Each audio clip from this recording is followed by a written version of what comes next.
there is one thing I love seeing, it is watching mainstream media get owned to their face, as well as Democrats, which they mostly are Democrats. But I love watching them get owned to their face, and that is what we're about to be checking out here in these couple of clips. In this first clip, we have Stephen Miller and Pamela Brown from CNN. Let's dive in. Whenever a judge rules against this administration, you say they're going rogue. Do you think a judge should just rubber stamp what your White House does? If not, what checks and balances do you think should be in place for this White House? It is not the job of a district court judge to perform an individual green light or red light on every single policy that the president takes as the head of the executive branch. Just think about the premise baked into your question, respectfully, Pam. You're saying that when the American people elect a president of the United States of America, I'm not saying well, it's the implication, who is the sole head of the executive branch. Well, let me finish. I will answer the question happily. Look, when you have these kinds of lazy assumptions built into questions, it makes it hard to have a constructive dialogue. What is a lazy assumption? I said you all had to win. You said is it my expectation? I'm speaking. You said is it my expectation? It's not just you. It's the whole media. Democracy cannot function. In fact, democracy does not exist at all if each action the president takes, foreign policy, diplomatic, military, national security, has to be individually approved by 700 district court judges. That's democracy. But let me tell you about these rogue judges. This is the most litigated issue over the last 10 years. Over the last 10 years, whether or not to deport the foreigners who invaded our country illegally. You want a democracy in this country? When Americans vote, when they cry out and they beg for a president to come and save them from this invasion, and some district court judge in San Francisco or Manhattan tries to shut it down and shield these foreigners from deportation, while the courts did nothing to stop Joe Biden and his administration and his officers, the Mayorkas, from overseeing this invasion. CNN reporting shows that investigators believe the migrant was set up. It was a victim of a setup. Hold on. Before we go on any further, I agree with Stephen Miller, 1,000%. 1,000%. What is the point of having a president if any one of these hundreds of judges can be like, yep, nope. Why don't we just let the judges run the country then? Let the judges run the country. If we have a problem, we take it to a judge says yay or nay, and bam, that's what we do. Why don't we just let the judges run the country? What is the point of the president? If just any judge could just, nope, done. These district court judges. Now, if you want to say the Supreme Court, all right, cool. I agree with that. Supreme Court can come in and should be allowed to come in and say, yay or nay or whatever, right? But just if a rogue judge is out here who, and maybe I'll get into it in another video, has some ties to the Democrat Party, but not only that, will benefit from telling Trump no, right? If a rogue judge decides, no, you can't do that, that should just be allowed. I think that's crazy, personally. I personally think that's crazy. That is wild. Because at that point, there's no point in having a president. There's just no point, in my humble opinion. And maybe you don't feel that way. Maybe you feel I'm wrong, and that's cool. That's fine. I understand. You can comment below. Let me know how you feel about that. But just any district court judge, no, I don't think they should be allowed to be doing what they're doing right now. That's just my personal opinion. Supreme Court should be allowed to do it, but not just any district court judge across this entire country. Some random judge, like you said, in San Francisco shouldn't be able to be like, nope, you can't deport illegals. Like, what? That's what we voted for. That's exactly what we voted for. That's what this country voted for. And now you're telling us no? One person? I think that's crazy. But let me know if I'm crazy. What is the administration going to do now? And this is an undocumented immigrant. I do want to note that, but this was someone who came forward, was a victim of a crime. Are you saying this immigrant was here illegally? Yes, but I am, and that's why I said that. I clarified that. You said undocumented, and I wasn't clear what that means. I'm assuming they have a fake ID. I'm assuming they have a fake social security number. That's neither here nor there. That's getting away from the question, Steve. When we use language that's designed to obscure the truth, that's not good faith. All I can say, based on what you're telling me, is there's an illegal alien in our country who's making menacing threats. Regardless of the facts or circumstances, we don't want him here. We're going to get to the bottom of it, and I would gladly come back on when I have more information to share with you. They were set up, just to be clear. But quickly, so where is the White House on habeas corpus? The illegal alien was treated unfairly. Yes, I'm sure the illegal alien was treated very unfairly. Was there any drug testing or any request for him to drug test when he was in the White House, given the fact that he was also a contractor with the government? Fortunately for you and all the friends at CNN, you'll have the opportunity to ask Elon all the questions you want today yourself. In the meantime, the drugs I'm concerned about are the drugs that are coming across the border from the criminal cartels that are killing hundreds of thousands of Americans. And we're going to save hundreds of thousands of lives if these district courts would just get the hell out of the way, stop destroying our Constitution, stop taking authority they don't have, and allow the president to do the job that not only he was elected to do, but the constitutional laws of the United States vest him exclusively to do. Shout out to the Daily Caller, man. Yeah, it's interesting how she brought up drugs, but when there was cocaine in the White House, they maybe talked about it for a week, if that, maybe, and then it disappeared. No more. Like, that, is that not a scandal of epic proportions? A hard substance found in the White House? Of course not, because it was Democrats. Now, if that happened under the Trump administration, I guarantee you they'd still be talking about it to this day. If this happened during Trump's last administration, they would still be talking about it today. And let me ask y'all all a question. When's the last time you heard about that? The cocaine they found in the White House during the Biden administration? When's the last time you heard anybody in mainstream media talk about it? Comment below. Let me know. Maybe they have talked about it. I just haven't seen it, but I doubt it. Let's jump into this next clip with Kevin O'Leary absolutely owning, I believe her name is Jennifer Welch, I believe her name is. Let's jump into it.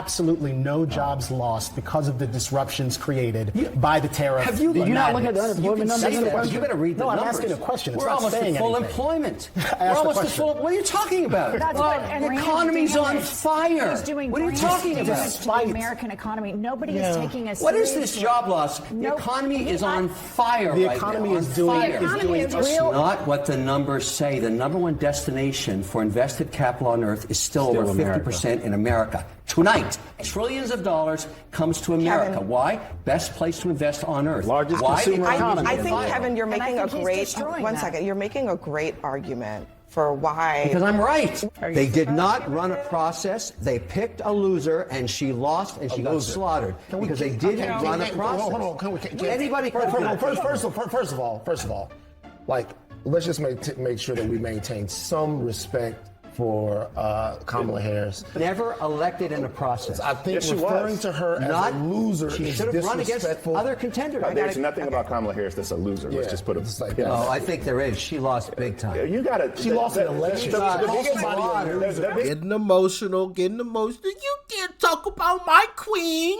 Kamala. How dare you talk about my queen? She is a loser. She's a loser. She lost. So by definition, she's a loser. What are you talking about? And not only that, if you want to go back to the primaries, she lost then too. She's a loser. Like, what? What are you talking about? She's a loser. Come on. But of course, can't talk about my queen. That's my queen Kamala. No, you better give her some respect. Now, you gotta earn it. Okay? Stop it with this nonsense. Getting all emotional. She got slaughtered. I'm talking fact. She got slaughtered because they disavowed the process. They anointed her, and she got slaughtered. We got to leave it there for this conversation. But coming up next. That's New York. Uninvestable. Sorry, don't shoot the messenger. Just telling you the way it is. We would love to set that up. Particularly AOC. She's great at killing jobs. She kills jobs by the thousands. Where did Amazon take their jobs? They took them away from her. She threatened to sue them if they created jobs. Our reading and math scores are the worst in the G7 and the G20 in terms of how many dollars we spend to advance our children. Okay. Why? Unions.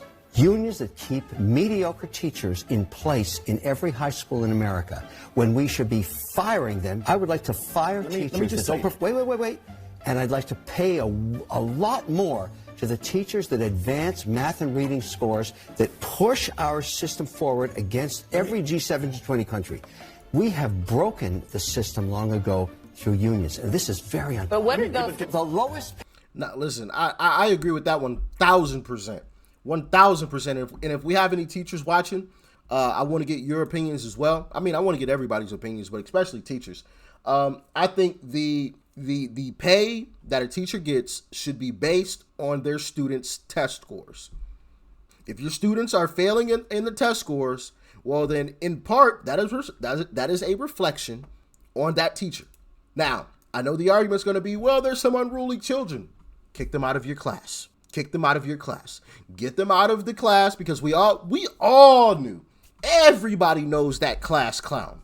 Everybody knows, that person or that student that was in school, that was disrupting class for whatever reason, and we can get into that in another video on another day, because there usually is a reason behind why a kid is a class clown or disrupting class and whatnot.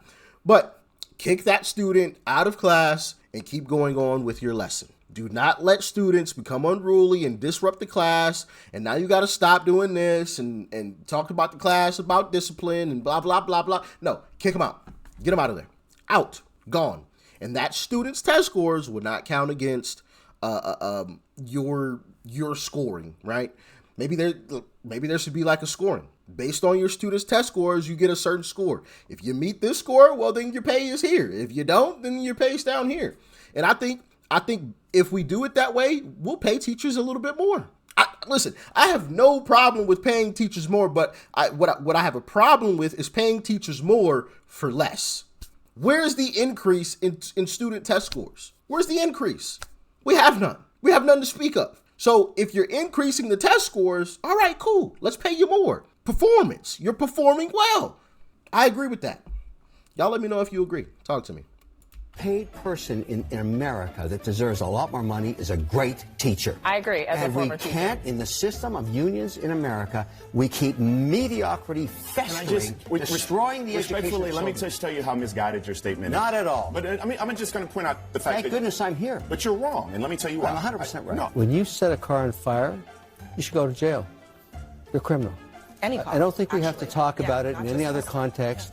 And all those cars have cameras in them, and those dealerships have cameras. You're beyond being stupid when you do that. You're going to go to jail, and you now have a government that just got their mandate. They can't wait to find idiots that do this. You're going to spend 5 to 20 years in prison, breaking in, shooting a car, setting on fire, nothing to do with the politics, nothing to do with Tesla. You are a criminal. And Facts. Hey, listen, Kevin O'Leary been on fire, man. I tell you.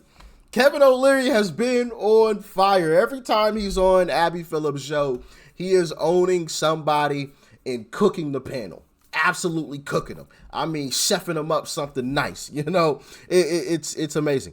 It's absolutely great, especially during those moments where obviously Kevin is alone at the table, right? He's the only sane one. He's the only one who seems to have some type of common sense. To be in that type of environment, I give him kudos. Absolutely. There's nothing that he said there that I disagree with. Absolutely nothing.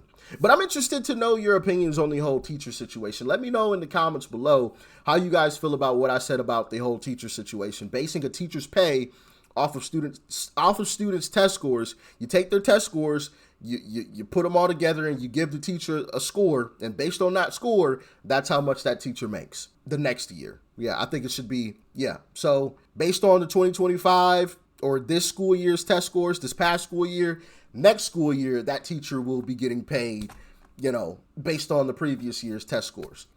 That's the way that I feel about it. Y'all let me know what you think. I think if we did it that way, I think the test scores would skyrocket. Because now it puts teachers in, I don't want to say survival mode, but in a way survival mode. Because now the way that I eat is based on how well that I teach. And so now I'm a lot more invested. It's not just, I'm coming here to collect a paycheck. And I'm not saying every teacher is that way. I've had some phenomenal teachers, absolutely wonderful teachers that I absolutely love and adore. And I love the way that they taught the class. I love their lessons. It was engaging, the whole nine, right? I had some phenomenal teachers. I also had some trash ones, absolutely trash teachers, where it felt like they were simply there for a check. They didn't care whether or not we passed the class. They were simply there to collect a check. And if that is the teachers that we're hiring, they should be gone, and we should get some people that are truly passionate about what it is that they do.